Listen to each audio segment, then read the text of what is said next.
It's like a family tree. Part of you, part of me. And if we should separate, go your own, I won't wait.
I lost my peace of mind, getting caught up in the sun, trying to find reason behind all the troubles in my side.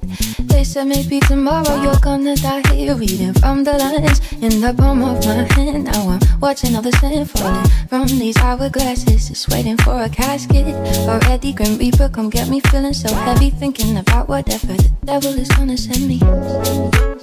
Devil is gonna send me. I'm trying to save up my luck. I'm out of 4-leaf clovers. I'm superstitious enough to think that my days are over. But tempting as it seems to let myself believe all the signs that meet them. What am I gonna do? What am I gonna do? I'm questioning the way it works. What did I do to deserve this change of rhythm so bitter? I'm getting butthurt by almost everything. It's unsettling. Focus on better things. Stop hiding in your euphemisms, believing your superstition, following your intuition. Ain't no way so good for you. I know if you bring bad, that bad will come to you. That doesn't mean that all the black cat bullshit is actually true. Nah, don't need my fortune told to tell me I've got unrequited love. I got issues with my trust, got a conscience that's enough for me. That's enough for me. Save up my luck. I'm out of 4-leaf clovers. I'm superstitious enough to think that my days are over. Tempting as it seems to let myself believe all the signs have me doomed. What am I